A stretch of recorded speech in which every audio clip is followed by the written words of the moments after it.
Hey Flatirons, thanks for joining us online for our new series, Muscle Memory, where we're going to talk strategy and training for how to live the life Jesus intended us to live. If you have any questions along the way, you can get a hold of us at flatironschurch.com or across social media.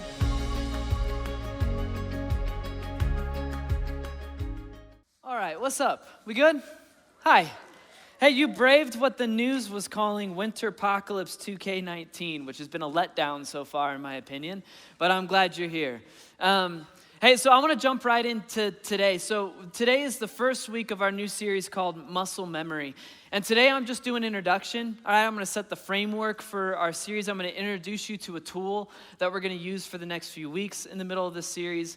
But I think a good place to start is to talk about what I mean when I say muscle memory and how it relates to us. And I think the best way to do that is let you in my life a little bit, let you know that recently I have picked up rock climbing again. I don't know if there's rock climbers out here, but I am one and I love it. It's one of my favorite hobbies. To kind of give you a good picture of what kind of climbing I've been doing, I decided to bring in some personal photos to share with you. And so here's a picture of me climbing last week, give you a good idea.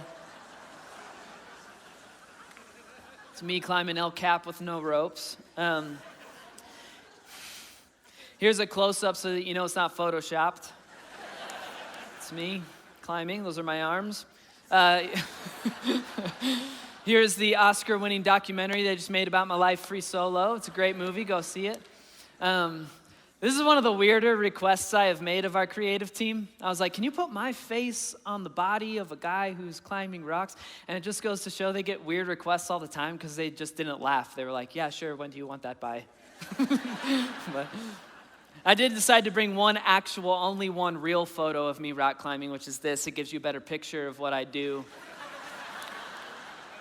Half my time rock climbing is spent falling, but I picked it back up. It's one of my favorite hobbies. I love it. When I first moved out here in 2010, my brother-in-law, Nick, and I, we would go all the time. We'd go like 3 or 4 times a week. I had no kids at the time. I had a different role at the church. I had more time.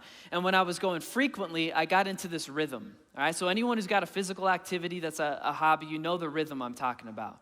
I started forming all the calluses in all the right places, and I was getting stronger, and I had learned and knew all the gear and the knots and the technique. I didn't have to think as much anymore about like how to position myself on the wall. In other words, the act and skill of rock climbing had become ingrained into my muscle memory. Like I knew what to do without having to think about it too much. I could tie the knots with my eyes closed. I didn't, but I could.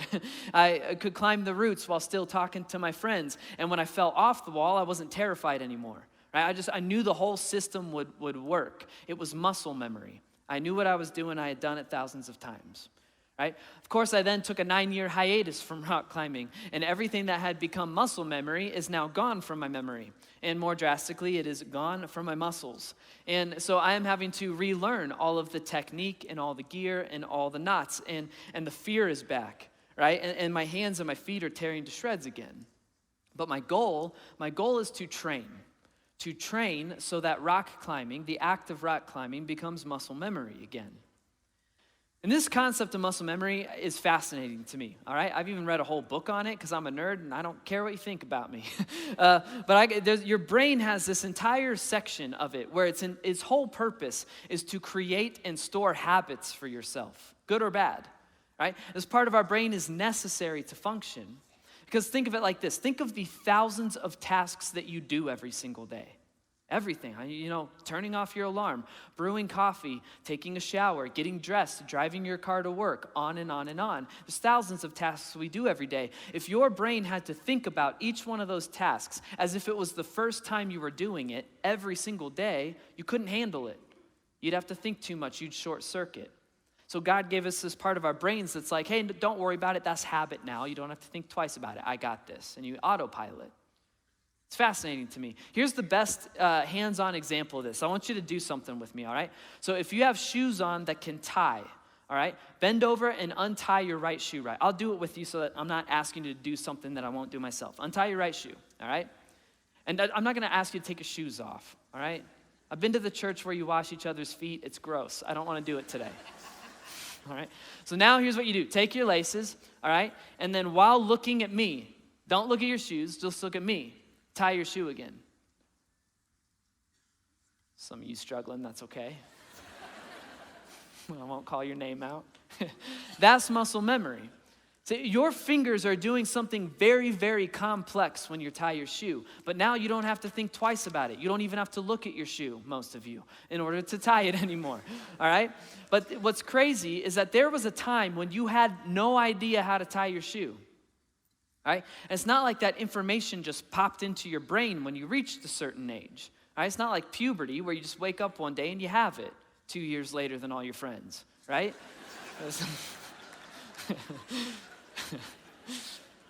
Instead, whether you realized it or not, at the time you were undergoing training.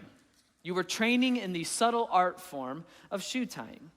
So here's what I mean by that. You had to learn how to tie your shoes, first of all, right? Someone probably taught you some rhyme about bunny ears, jumping through holes in trees or whatever, however the rhyme goes. You had to learn it. You had to eliminate obstacles, right? The Velcro shoes had to go, right? And begging your parents to just do it for you, it had to go. And then, of course, you just had to do the thing. You had to practice tying your shoes over and over and over again. And those three things, learn, eliminate, practice, with that training, when you do that, that is training. And when you train over time, that's when you change. All right, that's when you go from, stalling out your stick shift constantly when you're 15. You move from that to being a proficient licensed driver. Right? That's when you go from intro to guitar lessons, where you learn how to tune your guitar and you learn scales. You go from that to Jimi Hendrix, right? Or hopefully. That's when your before and after photos start to actually look different from the gym. When you train, you learn and eliminate and practice. When you train over time, that's when you go from bunny ears to just you're a shoe tire now. It's who you are, right? Things that were once unfamiliar and clunky to you are now muscle memory. And when that happens, you change. So what does that have to do with Jesus in this series? It's this. So in this muscle memory series, we're going back to Jesus' most famous sermon that he ever delivered, called the Sermon on the Mount. And we're going to pick up where we left off in December, back in Matthew 6. All right? Just to kind of refresh our memories. In the first part of Jesus' sermon, all he does is he gives vision. All right? He gives you a vision of what life could look like if you lived it in the kingdom of heaven, or as we talk about it in here, if you lived a with God kind of life. He gives vision. He gives great vision. All right? He says the with God kind of life is available to anyone and everyone, regardless of what baggage you walked in with. Then he explains what the with God kind of life looks like, and he says that if we live that life over time, eventually we'll develop new muscle memory, like new spiritual muscle memory. We'll have new motivations from which we act out of, and we'll have new reactions to people and situations. That was our heart attack series. Maybe you remember this. All right, Jesus said that eventually we'll react with forgiveness and patience, as opposed to anger and contempt. We'll react with intimacy instead of lust, integrity instead of manipulation. We'll react with wisdom instead of immediate retaliation. And it's good vision. Right? And so for most of us, we're like, yeah, we're in. I love that. I would want that. I want to live that way. It sounds like a good life. But if we don't know how to chase after it, if we don't know how to train for that new kind of life, we give up. And if we're being honest, that's the spot that a lot of us are in right now, especially after the Man series last weekend. Use that as an example for the men in the room. We caught the vision. Right? We're like, yeah, I'm in. That sounds great. I want to be a good man like that. I want to put on the armor of God and provide and protect and gladly assume sacrificial responsibility. I want to live that way. I'm in. We caught the vision. Right? We have the intent. Over 2,500 people crossed the thin red line last weekend. That public step declaring that we're going to move into spiritual leadership. And last weekend, over 700 of us were baptized. We've got the vision. We have the intent. But then for a lot of us, use the men as an example, we woke up on Monday morning in a panic, right? We have people counting on us.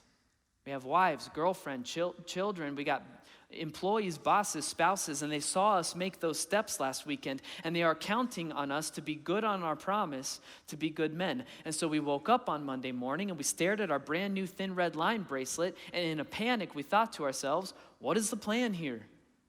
Like, what is my strategy for becoming the kind of man or woman that Jesus designed me to be?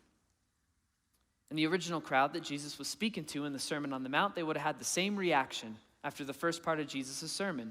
They would have gone, Jesus, we get it. That sounds great. We want to live that kind of life. How do we get there? And that's why in the next part of Jesus' sermon, because he's smart, he gives us strategy. And according to Jesus, the strategy is training.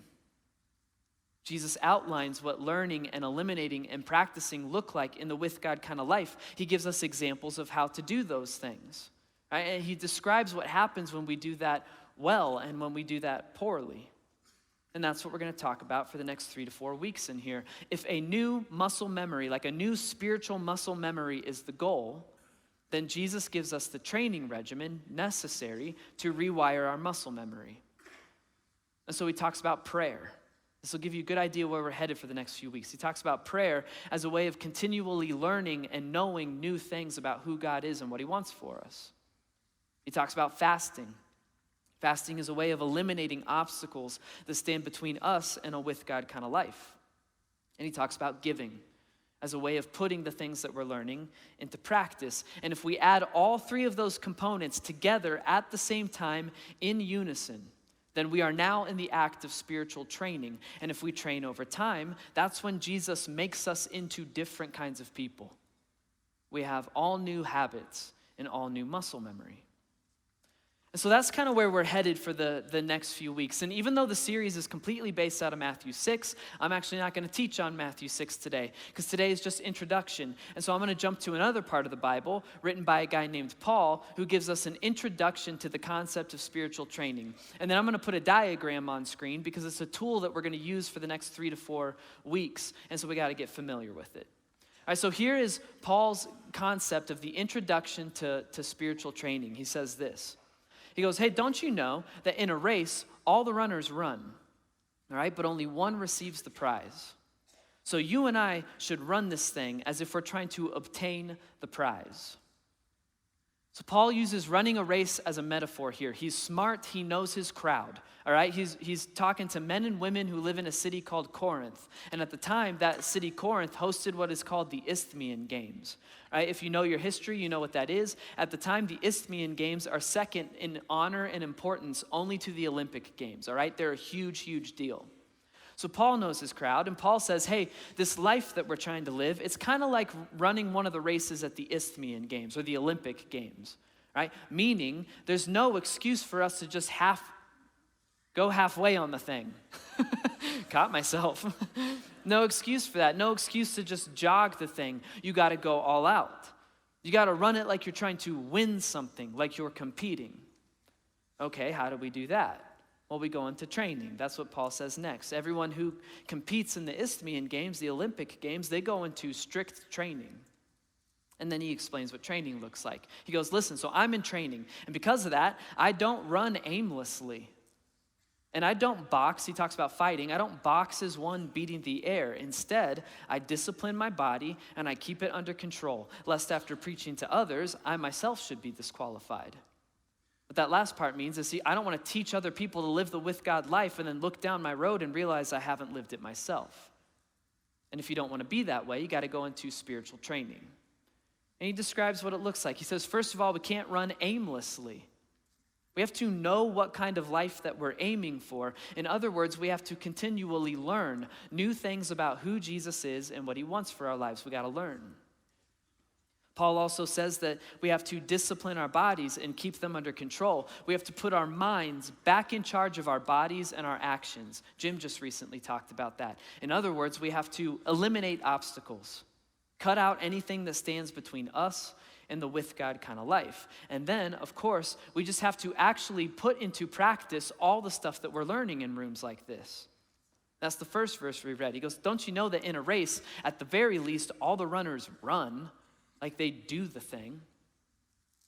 But it's got to be all three of those things working in unison at the same time, learning, eliminating, and practicing, if we want to step into spiritual training in order to rewire our muscle memory. And if one of those components gets left out, then we always wind up in one of three places. We wind up failing, or frustrated, or hypocritical.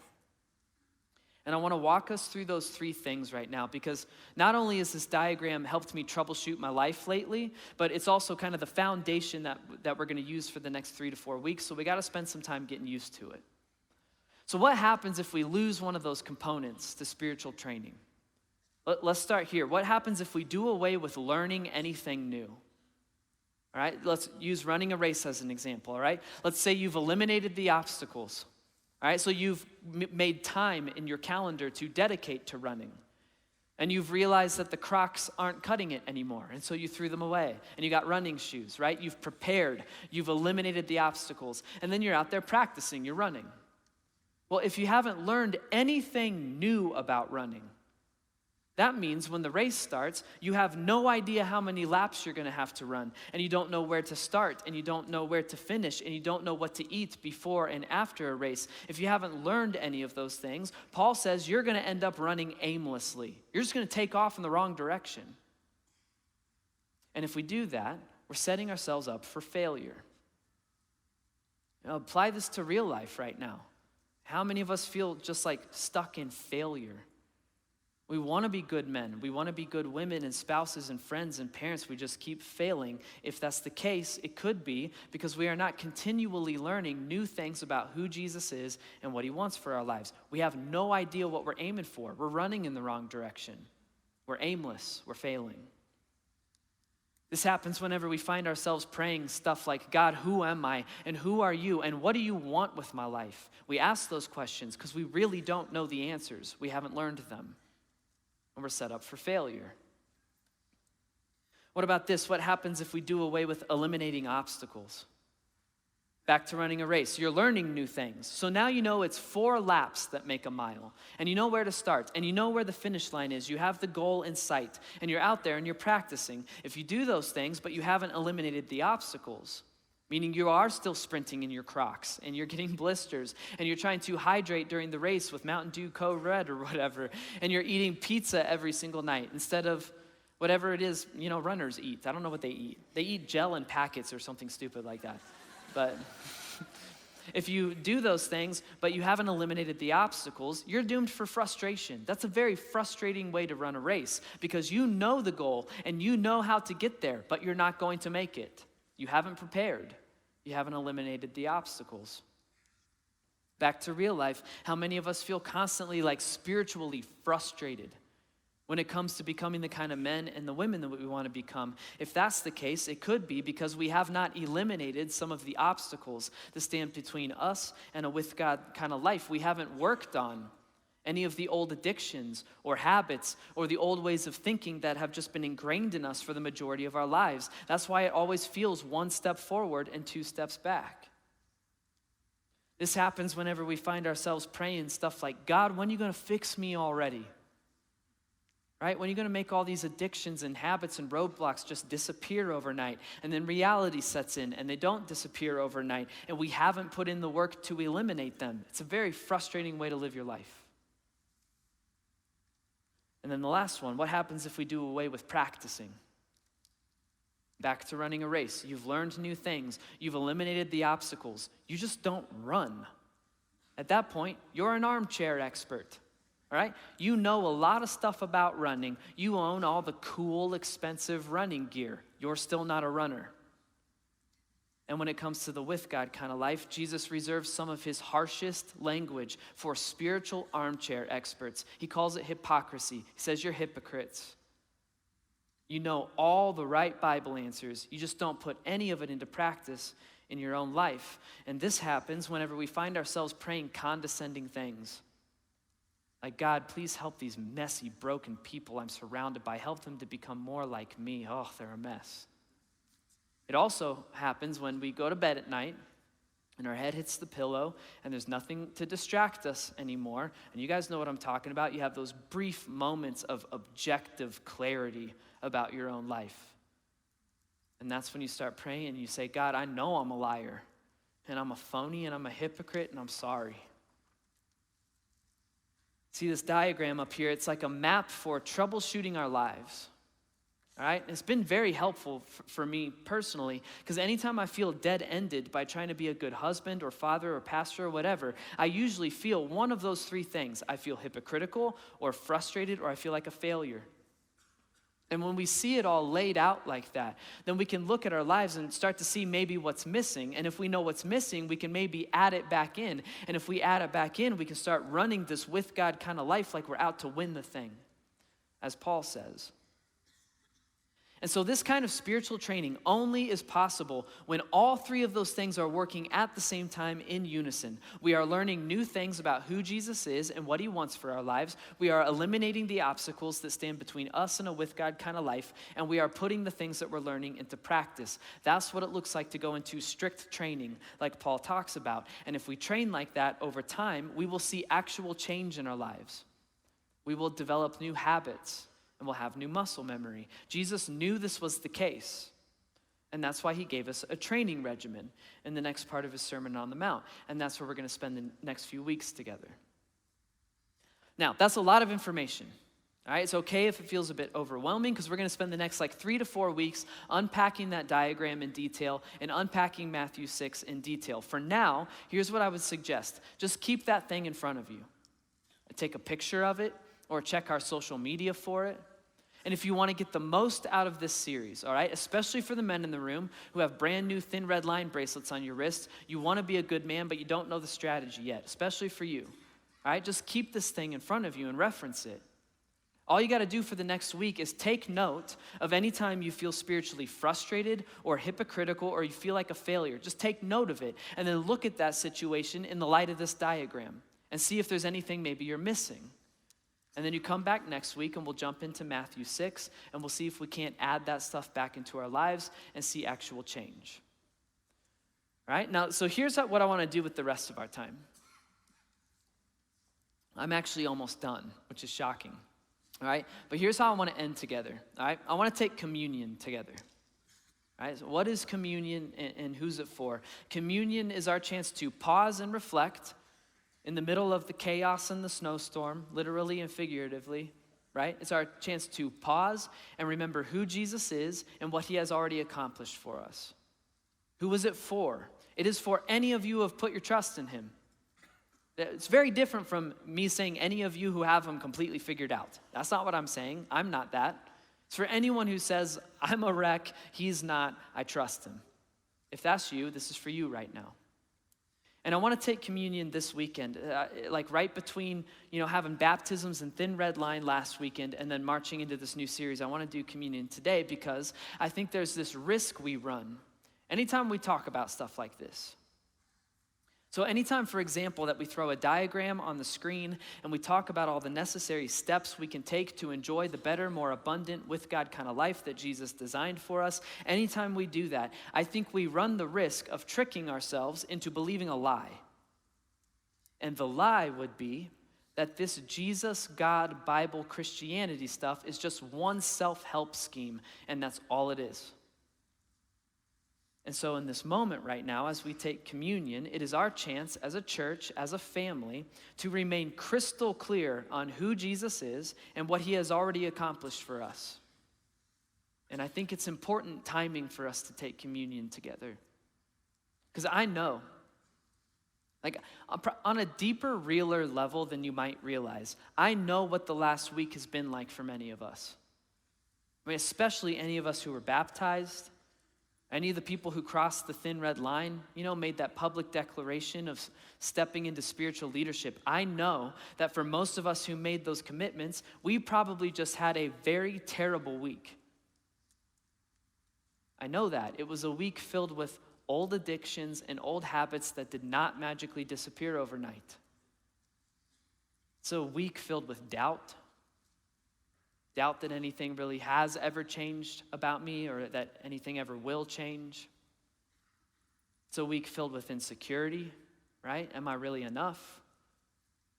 I know, I've talked to you, I know your stories. I know that it was a week filled with lost jobs and lost family members and worst case test results. It was a week filled with broken down cars and flooded basements and more bills and more debt. And it was a week filled with all of the anger and frustration and hopelessness that comes with all that stuff. And listen, it never changes. It is always the same. Anytime we decide to step up, there is this enemy who immediately and often drastically tries to sit your butt back down. And the truth is, if we have convinced ourselves that the with God kind of life is up to us and us alone, you will sit back down 100% of the time. And so I want to be very clear about something right now on this weekend. This diagram that we just walked through, that we're going to spend the next 3 to 4 weeks on, this series that we're entering into, it has nothing to do with BS self-help. Go buy an Oprah book if you want that. It has nothing to do with self-help. It has to do with discipleship. That is the Bible-y word for spiritual training, right? It is the part of our relationship with God where we can actually contribute something. We can actually put some skin in the game, which means this: that diagram on the screen and this series has nothing to do with earning the things that we cannot earn from Jesus. Can't let ourselves believe that. It's an exhausting way to live your life. And it robs Jesus of all the honor and the glory that he deserves for having earned those things on our behalf. And so as we take communion together, we are going to remind ourselves of what God has already done for us. Because we believe that God loved us so much, he loved us so well, that he gave his son Jesus to us as like an ambassador on his behalf. And Jesus lived this life of spiritual training, learning, eliminating, practicing. He lived it to perfection. And then he willingly allowed himself to be hung on a cross for us. He willingly placed on his back everything that we have deserved, the punishment, the judgment that we have deserved for putting distance between ourselves and our God. In the person of Jesus, God himself placed on his own back all of our sin and judgment and condemnation, and he nailed it to a cross. It's eternally dead, so that you and I don't have to pay for it. And then God brought Jesus back to life so that you and I have an actual shot at an eternal with God kind of life. Listen, for those of us who just got baptized or we got brand new thin red line bracelets on our wrists, I know we're second guessing ourselves right now. I know we woke up on Monday morning and we realized we got little to no idea what it looks like to become the kind of men and women that we were designed to be. I know, join the club, me too. All right, but listen, all of that stuff, we will get it figured out. We really will. We can get that figured out over time. It's going to take time. So you can second guess yourself all you want, all right? It's normal. Most of the time, it's even pretty healthy. But when we take communion, this is the act of us declaring that we are not second guessing what Jesus has done for us. Which means this: I can't promise that your life is going to be easy. I would never promise that. I can't promise that because you got baptized, that means your bills are going to be paid on time and your families are going to stay healthy and the cancer is going to go away. I can't promise it. I can promise that what Jesus has done for us is truly done. It's finished. It's accomplished. You are forgiven for every dumb, foolish thing you have ever done or you will ever do. God is not lording that over you. He's not that kind of Lord. I can promise that because of Jesus, when God sees us, he does not see failures and he does not see mistakes. I know your friends and I know your bosses and I know your parents told you that. Those words have never passed over the lips of our God. Because of Jesus, when he sees us, he sees sons and he sees daughters. He sees people he paid a very great price to call family. As we take communion together, these are the things we're supposed to be reflecting on and considering and remembering. All the other stuff, all right? The spiritual training, the discipleship, we will get that figured out over time. This stuff has been figured out and it's timeless. It's going to stick. And so I'm going to read us a few verses to get us in the right mindset, all right? And then I'm going to pray and we're going to take communion together and we're going to fix our eyes on Jesus, the one that we have put all of our hope and our trust in. So close your eyes with me. This is Hebrews 12, Just sit and let these words sink in. This is God speaking to us. Let us throw off everything that hinders. Throw it off. Let us throw off the sin that so easily entangles, and let us run with perseverance the race marked out for us. And let us fix our eyes on Jesus. He's the author. He crafted the whole thing, and he's the perfecter. He accomplished it. Let us fix our eyes on Jesus, the author and the perfecter of our faith, who for the joy set before him endured the cross, and he scorned its shame, and he sat down at the right hand of the throne of God. Consider him. Remember him, reflect on him, consider him who endured such opposition from sinful men. Consider him so that you and I will not grow weary and we won't lose heart. Right now, in this moment, in all these different campuses or houses, these man-made buildings where we sit, we are not lost out here on our own. Instead, you have come to Mount Zion. You've come to the heavenly Jerusalem, the city of the living God, meaning we are sitting in the presence of Jesus himself right now. You have come to thousands upon thousands of angels in joyful assembly to the church of the firstborn, whose names are written in heaven. You have come to God, the judge of all men. A judge who, by the way, has declared you innocent. You have come to the spirits of righteous men made perfect. And you have come to Jesus, the mediator of a new covenant, the one who made this possible for us. And therefore, because that is our reality right now, therefore, since we are receiving a kingdom that cannot be shaken, no matter how hard your week or your month or your year has been or will be, since we are receiving a kingdom that cannot be shaken, let us be thankful. And let us worship God acceptably, with reverence and with awe.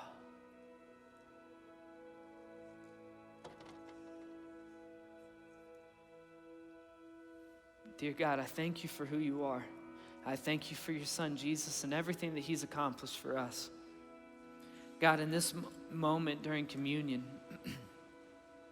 please let it serve in the way it's supposed to serve. You gave it to serve us. It's this chance to just hit pause in the middle of the chaos and remember how good you are and remember the things that you have accomplished for us, and they're done. God, please give us whatever we need to take full advantage of this moment right now. We need to pause and reflect. We got to remember that we are broken and you are not. And we go back on our word and you do not. And we have no idea where we are going and you do.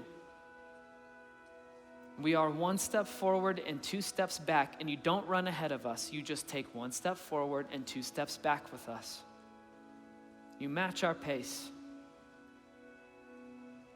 God, help us to reflect on that right now. Please, God, do something in our hearts where we catch it. Make us thankful. God, allow us to worship you acceptably, with reverence and with awe.